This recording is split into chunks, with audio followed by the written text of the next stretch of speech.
ભારત માતા કી જય. સરદાર આપના સૌના વડીલ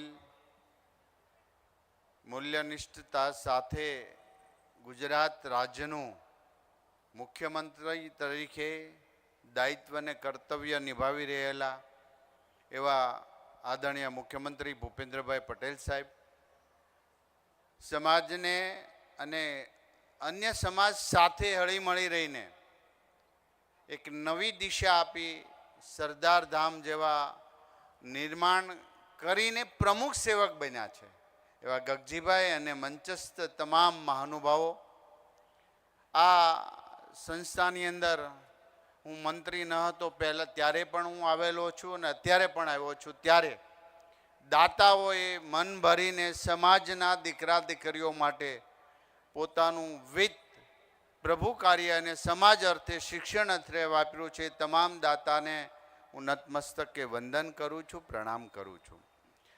આજના આ પ્રસંગે સફળતા પ્રાપ્ત કરીને જે યુવા મિત્રોએ રાત દિવસ મહેનત કરી અને સફળતા હાંસલ કરી છે એમનું સન્માન છે. અને બીજા દીકરા દીકરીઓ અહીંયા ઉપસ્થિત છે ત્યારે એ પણ થનગની રહ્યા છે કે અમે પણ સિવિલ સર્વિસની એક્ઝામ આપી અને અમારું ધારેલું ફળ કે ઈચ્છિત સ્થાન પ્રાપ્ત કરીએ.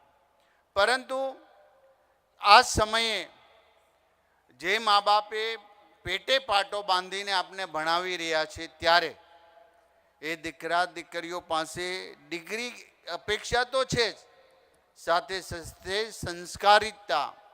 એક યુવાન દીકરી પોતે સરદાર ધામમાં ભણીને એક પોતાનું નામ રોશન કરે એ સ્વપ્ન મમ્મી પપ્પા વાવી રહ્યા છે. અને આ સ્વપ્ન ક્યારે રોળાય નહીં એનું પણ આપણા દીકરા દીકરીઓએ ધ્યાન રાખવું પડે. દુનિયામાં બધી જગ્યાએ થાકી જશો, સ્વાર્થની દુનિયા છે, ત્યારે અંતે આપણા મમ્મી પપ્પા એ જ આપણા ભગવાન છે. આ એક મસ્તિષ્કની અંદર આ વિચાર રાખીને આગળ વધીશું. ગગજીભાઈ ઘણી વાત કરી, પણ જ્યાં જ્યાં સફળ થઈને જે અધિકારીઓ બનશે, કેમ કે એક શિક્ષક ગામમાંથી વિદાય લે આખું ગામ રડે એને સ્વાગત કરે, એક શિક્ષક માટે આખું ગામ ઉપવાસ ઉપર બેસે કે અમારે નથી જોઈતા. એ જ રીતે કલેક્ટર હોય, એક રાજકીય નેતા હોય, દરેક ક્ષેત્રે એક માટે ખૂબ સારા પોઝિટિવ અભિગમો. એક શહેરમાં કલેક્ટર આવે ને જતા રહે તો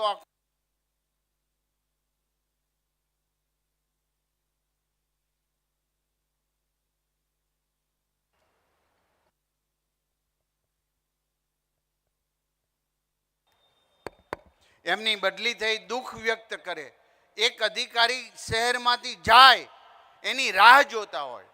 આપણે એવું કર્મ કરવાનું છે કે અંત્યોદય સુધી દરેક સમાજ, દરેક જાતિ, ગરીબ, પીછડેલા વ્યક્તિ એમને ઊભા કરી એમને નાનામાં નાનું કામ આપણા દ્વારા થાય એવો દ્રઢ સંકલ્પ કરીએ. કારણ કે સરદાર સાહેબે આઝાદ ભારતની અંદર જો એક વિચાર મૂક્યો હતો કે સિવિલ સર્વિસની એક્ઝામ થાય, એમને એમના અધિકારીઓની ભરતી થાય, એ સરદાર ધામમાં આપ સૌ સફળ થયા છો. ત્યારે હું ગુરુ મહારાજને પ્રાર્થના કરું છું કે તમારું શ્રેષ્ઠ કર્મ સમાજને ઉજળો કરી બતાવે એવું જ અભિમાન રહિત, દ્વેષ રહિત તમે કરવાના છો, એમને વિશ્વાસ છે. આ પ્રસંગે તમામ સ્ટેજ પર મહાનુભાવો અને ગગજીભાઈએ કહ્યું એ રીતે કે મુખ્યમંત્રી તો છે જ, એની પ્રોટોકોલ પ્રમાણે સિક્યુરિટીને એવું આવે, બધું થાય ત્યારે એવું થાય કે મુખ્યમંત્રી છે.